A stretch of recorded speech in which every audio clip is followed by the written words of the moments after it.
आकाशवाणी मध्य प्रदेश से प्रस्तुत है प्रादेशिक समाचार।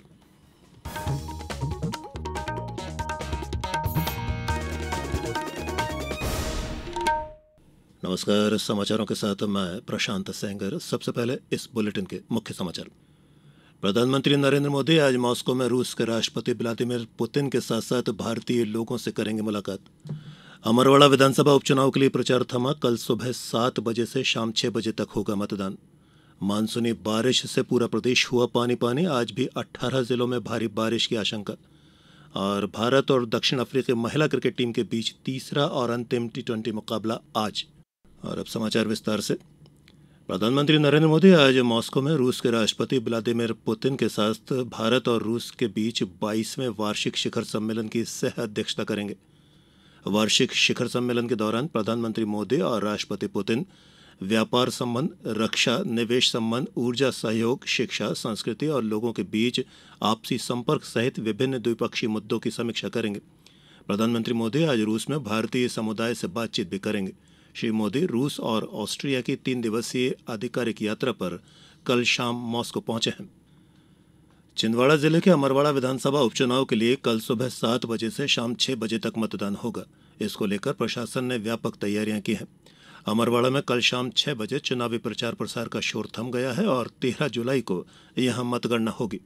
अमरवाड़ा विधानसभा उपचुनाव में कांग्रेस के धीरन शाह इनवाते और भाजपा के कमलेश शाह सहित कुल 9 प्रत्याशी चुनाव मैदान में हैं, जिनमें राष्ट्रीय गोंडवाना पार्टी से रीता कमलेश मरकाम, जनसेवा गोंडवाना पार्टी से राजकुमार सरेयाम, गोंडवाना गणतंत्र पार्टी से देवीराम भलावी, अहिंसा समाज पार्टी से चंद्रदीप तेकाम के अलावा निर्दलीय अतुल राजा उइके, पवन शाह सरेयाम और शोभाराम भलावी शामिल हैं। हालांकि मुख्य मुकाबला भाजपा और कांग्रेस के बीच में है। अमरवाड़ा विधानसभा चुनाव में कुल 2,34,000 मतदाता प्रत्याशियों के भाग्य का फैसला करेंगे, जिसमें करीब 1,18,000 पुरुष जबकि 1,16,000 महिला मतदाता शामिल हैं। केंद्रीय कृषि मंत्री शिवराज सिंह चौहान ने कहा है कि देश भर में 10,000 किसान उत्पादक संगठन यानी FPO के लक्ष्य के मुकाबले लगभग 8,800 FPO स्थापित किए गए हैं। ये संगठन किसानों को बेहतर गुणवत्ता वाली वस्तुओं का उत्पादन करने के लिए प्रोत्साहित किया करते हैं और उनके लिए बेहतर प्रौद्योगिकी, ऋण और अधिक बाजारों तक पहुंच की सुविधा प्रदान कराया करते हैं। कल दिल्ली हाट में FPO मेले का दौरा करने के बाद संवाददाताओं से बातचीत में श्री चौहान ने ये बात कही। खरीफ फसल की बुआई देश भर में अब तक 378 लाख हेक्टेयर जमीन में की जा चुकी है। वहीं पिछले वर्ष अब तक 331 लाख हेक्टेयर क्षेत्रों में बुआई हुई थी, यानी इसमें पिछले वर्ष की तुलना में 14% की बढ़ोतरी हुई है। कृषि मंत्रालय के द्वारा जारी आंकड़ों के अनुसार केवल चावल की बुआई ही करीब 60 लाख हेक्टेयर क्षेत्र में हुई है। स्कूल शिक्षा विभाग में 1 वर्षीय सेवाकालीन प्रशिक्षण अंग्रेजी भाषा प्रारंभ किया जा रहा है। यह प्रशिक्षण राज्य शिक्षा केंद्र के अंतर्गत संचालित इंग्लिश लैंग्वेज टीचिंग इंस्टीट्यूट में दिया जाएगा। यह पाठ्यक्रम बरकतुल्ला विश्वविद्यालय से संबद्ध है। राज्य शिक्षा केंद्र ने स्कूल शिक्षा विभाग के शिक्षकों से प्रशिक्षण के लिए आवेदन आमंत्रित किए हैं। आवेदन 15 जुलाई तक जमा कराए जा सकते हैं। जिला शिक्षा अधिकारी और सहायक आयुक्त आदिवासी विकास विभाग को पत्र लिखकर प्रत्येक जिले से कम 2 पात्र आवेदकों के आवेदन भेजने के निर्देश दिए गए हैं। प्रशिक्षण के माध्यम से शिक्षकों में कौशल विकास किया जाता है। प्रदेश के हॉक फोर्स ने बालाघाट जिले के कोठिया टोला के जंगल में एक हार्डकोर नक्सली सोहन को मुठभेड़ में ढेर कर दिया है। मुठभेड़ में मारा गया नक्सली विस्फोटक बनाने में एक्सपर्ट था। वो छत्तीसगढ़ के सुकमा जिले का रहने वाला है। ये मध्य प्रदेश, छत्तीसगढ़ और महाराष्ट्र में नक्सली गतिविधियों में संलिप्त था और उस पर 14 लाख रुपए का इनाम घोषित था। उसके पास से 315 बोर की राइफल तथा वायरलेस सेट बरामद किया गया है। प्रादेशिक समाचारों में अब वक्त तो चला है एक छोटे से अंतराल का। ये समाचार आप आकाशवाणी मध्य प्रदेश से सुन रहे हैं। हमारे समाचारों को अब आप कभी भी और कहीं भी अपनी सुविधा के अनुसार सुन सकते हैं। ये समाचार बुलेटिन YouTube, X प्लेटफॉर्म और Facebook पर AIR न्यूज भोपाल पेज पर सुने जा सकते हैं। इसके अलावा आप हमारी वेबसाइट newsonair.gov.in पर अथवा न्यूज ऑन AIR ऐप पर भी समाचार सुन सकते हैं। ब्रेक के बाद एक बार फिर आप सभी का प्रादेशिक समाचारों में स्वागत है। प्रदेश में कल 10 जुलाई को मछुआ दिवस मनाया जाएगा। पिछले वर्ष प्रदेश में 3,42,000 मीट्रिक टन मत्स्य उत्पादन का लक्ष्य हासिल किया गया था, जबकि इस वर्ष 3,90,000 मीट्रिक टन मत्स्य उत्पादन का लक्ष्य रखा गया है। मछुआ कल्याण एवं मत्स्य विकास राज्य मंत्री नारायण सिंह पवार ने मछुआरों को बधाई देते हुए अपने संदेश में कहा है कि प्रदेश में मछली पालन को प्रोत्साहित कर बड़ी संख्या में जरूरतमंदों को रोजगार उपलब्ध कराया जा रहा है। श्री पवार ने कहा कि नीली क्रांति से प्रदेश में आर्थिक क्रांति लाने के ठोस प्रयास किए जा रहे हैं। इसके लिए अधिक से अधिक लोगों को मछली पालन के लिए प्रोत्साहित किया जा रहा है। भारतीय दूरसंचार नियामक प्राधिकरण ट्राई ने प्रसारण और केबल सेवाओं तथा रिलीज के लिए नियामक ढांचे में संशोधन को अधिसूचित किया है। ट्राई ने नेटवर्क क्षमता शुल्क 200 चैनलों के लिए 130 रुपये और 200 से अधिक चैनलों के लिए 160 रुपये की एनसीएफ सीमा हटा दी है। अब शुल्क बाजार द्वारा संचालित किया जाएगा। पारदर्शिता सुनिश्चित करने के लिए नियामक ने कहा है कि सभी शुल्कों को सेवा प्रदाताओं द्वारा अनिवार्य रूप से प्रकाशित किया जाना चाहिए और उपभोक्ताओं को इसकी जानकारी दी जानी चाहिए।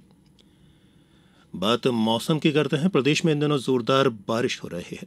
जहां ग्वालियर चंबल क्षेत्र में बीते 4 दिनों से तेज बारिश का दौर चल रहा है, वहीं प्रदेश के कल 15 से ज्यादा जिलों में हल्की बारिश हुई है। आज भी श्योपुर, छिंदवाड़ा और शिवपुरी सहित प्रदेश के 18 जिलों में भारी बारिश हो सकती है। मौसम विभाग के अनुसार पिछले 48 घंटों में प्रदेश के 30 से ज्यादा जिलों में बारिश हुई है। बैतूल में कल सबसे ज्यादा 42 मिलीमीटर पानी गिरा। खजुराहो में भी 1.25 इंच बारिश दर्ज हुई और भोपाल में भी तेज बारिश होती रही। इंदौर, उज्जैन, खंडवा और खरगोन के साथ साथ नर्मदापुरम के पचमढ़ी और बालाघाट के मलाजखंड में भी अच्छी बारिश दर्ज की गई। भारतीय महिला क्रिकेट टीम आज चेन्नई के एमए चिदम्बरम स्टेडियम में श्रृंखला के तीसरे और अंतिम टी20 मुकाबले में दक्षिण अफ्रीका से भिड़ेगी। मैच शाम 7 बजे शुरू होगा। दक्षिण अफ्रीका श्रृंखला में 1-0 से आगे है। उसने इसी मैदान पर पहला मुकाबला 12 रन से जीता था, जबकि दूसरा मैच बारिश के कारण रद्द हो गया था। चौथी वरीयता प्राप्त जर्मनी के अलेक्जेंडर ज्वेरेव विंबलडन में पुरुष सिंगल्स के प्री क्वार्टर फाइनल में 13वीं वरीयता प्राप्त अमेरिका के टेलर फिट्स से हारकर टूर्नामेंट से बाहर हो गए हैं। शीर्ष वरीयता प्राप्त जन्निक सिनर, दूसरी वरीयता प्राप्त सर्बिया के नोवाक जोकोविच, तीसरी वरीयता प्राप्त कार्लोस अल्कराज, 5वीं वरीयता प्राप्त डेनियल मेदवेदेव और 12वीं वरीयता प्राप्त टॉमी पॉल पहले ही पुरुष सिंगल्स के क्वार्टर फाइनल में पहुंच चुके हैं। महिला सिंगल्स में पूर्व चैंपियन और चौथी वरीयता प्राप्त कजाकिस्तान की खिलाड़ी एलेना रायबाकिना लगातार तीसरी बार विंबलडन क्वार्टर फाइनल में पहुंच गई हैं। और अब इस बुलेटिन के कुछ समाचार संक्षिप्त में। राज्यपाल मंगूभाई पटेल ने कल राजभवन परिसर में बैडमिंटन के नवनिर्मित कोर्ट का शुभारंभ किया। सतना में नगरीय विकास एवं आवास राज्य मंत्री श्रीमती प्रतिभा बागरी एक पेड़ मां के नाम अभियान के अंतर्गत कल वन परिक्षेत्र सिंहपुर में आयोजित वृहद वृक्षारोपण कार्यक्रम में शामिल हुए। अभिनेता सुनील शेट्टी कल इंदौर प्रवास के दौरान यहां प्रधानमंत्री नरेंद्र मोदी के संकल्प पर चलाए जा रहे एक पेड़ मां के नाम अभियान में शामिल हुए। उन्होंने रेवती रेंज में पहुंचकर पौधरोपण किया। गुना जिले के लगभग 18 शासकीय कार्यालयों का प्रशासकीय अधिकारियों द्वारा आकस्मिक निरीक्षण किया गया। इस दौरान अनेक कर्मचारी अनुपस्थित मिले। शिवपुरी जिले के शहरी और ग्रामीण क्षेत्रों में वृहद स्तर पर 10 जुलाई को पौधरोपण कार्यक्रम आयोजित किया जाएगा। इस दौरान स्कूल, शासकीय कार्यालय, सार्वजनिक स्थल सहित अन्य स्थलों पर भी फल और फूल वाले पौधों का रोपण किया जाएगा। डिंडोरी में सभी कार्यालयों का औचक निरीक्षण जारी है। इस दौरान कार्यालय में अनुपस्थित पाए जाने वाले अधिकारी और कर्मचारियों के विरुद्ध कार्रवाई करते हुए उनका वेतन काटने के निर्देश दिए गए हैं। खंडवा में गुरु पूर्णिमा महोत्सव को परंपरागत शांति और सद्भाव के साथ मनाने के उद्देश्य से कलेक्ट्रेट सभाकक्ष में एक बैठक आयोजित की गई। आगरमालवा जिले के कानड़ पुलिस ने लगभग 1 करोड़ 8 लाख रुपए से अधिक डोडा चूरा जब्त कर एक आरोपी को गिरफ्तार किया है। और पन्ना जिले के देवेंद्र नगर तहसील के ग्राम गौरा में आकाशीय बिजली गिरने से कल एक किशोर की मौत हो गई। और अंत में इस बुलेटिन के मुख्य समाचार एक बार फिर। प्रधानमंत्री नरेंद्र मोदी आज मॉस्को में रूस के राष्ट्रपति व्लादिमीर पुतिन के साथ साथ भारतीय लोगों से करेंगे मुलाकात। अमरवाड़ा विधानसभा उपचुनाव के लिए प्रचार थमा। कल सुबह 7 बजे से शाम 6 बजे तक होगा मतदान। मानसूनी बारिश से पूरा प्रदेश हुआ पानी पानी। आज भी 18 जिलों में भारी बारिश की आशंका। और भारत और दक्षिण अफ्रीका महिला क्रिकेट टीमों के बीच तीसरा और अंतिम टी20 क्रिकेट मुकाबला आज। इस बुलेटिन में फिलहाल इतना ही। आज्ञा दीजिए। नमस्कार।